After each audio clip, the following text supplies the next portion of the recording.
But there's also a strong body of opinion that says don't limit it to retail CBDC. We also need a wholesale CBDC. Now, of course, wholesale, if that means for use interbank, you can say, well, banks already have access to digital forms of central bank money, so a central bank digital currency wouldn't add anything there. But if you think about large corporates using central bank digital currency in digital form, they currently don't have access to it. If you think about other markets, and so the debate isn't so much, in my view, about whether or not it is a retail or wholesale CBDC, but whether it is an account-based instrument or whether it is a tokenized instrument. And in the design, I'm giving you my personal view on it, and I'm not talking here for the institution I represent, is that its main design features, in my view, for CBDC to be promising is that it has to be usable and has to promote the Internet of Value, Web 3.0. Definitely leading the way, which is the central bank backed digital currency. So digital RMB, it's been doing trial for so long. They started doing research in 2014. Right now, they can basically turn it on any time. And with the finance ministry's federal debt agency, where we tested a trigger solution where you basically have the conventional path of settlement of the central bank currency combined with DLT settlement of the securities.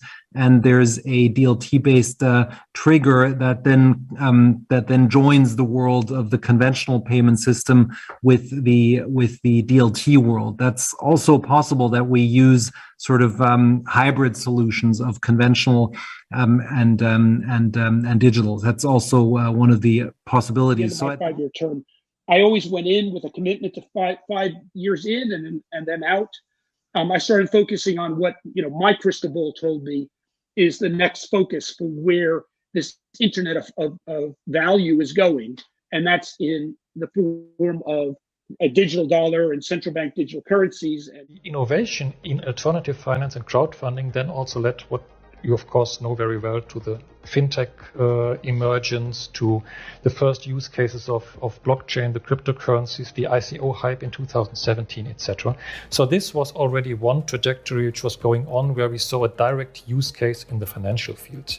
I would like to mention another aspect which is very important for us and which has more to do with the real economy. We as a public authority must of course be very careful in how we spend public resources. And cryptocurrencies are nice and exciting from a technological perspective. Bitcoin and all the alternatives, I mean, it's a fascinating topic in itself. I would say, use cases for the larger public, for the citizens, for the SMEs, at least at the beginning, were limited. We see the application of distributed ledger technologies, blockchain, more in the real economy.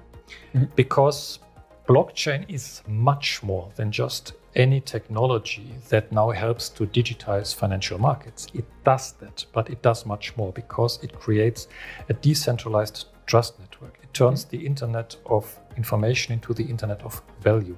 The vision is the Internet of value. The vision. That's really what Ethereum is. People talk about cryptocurrency 2.0 being like the Internet of value. We're not the Internet of value. Ripple is the Internet of value. We're an arbitrary processor for state transaction functions. So your question, what is Web3? Web3 to me is the Internet of value. Was a new thing, a new internet for the transfer of value. Ripple's been building is RippleNet, which is a financial institution payment network. This is sort of an institutional Internet of value. The idea was, can we move something of value on the Internet like we move something of information on the Internet, packets of data on the Internet? Can we move packets of data that represent money? Could we actually get to a place where you could have an Internet of value moving money around the globe? Messaging app of Ripple's, and it's competing with SWIFT. To go between Tanzania and Nigeria you need somebody to bear some counterparty risk that the ledgers both move and are adjusted at the same time. And usually it's a bank that is in both countries.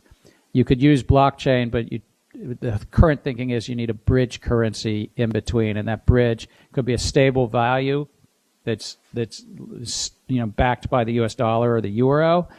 It could be a currency even like Ripple has an alternative. It's just piloted in May. And the innovation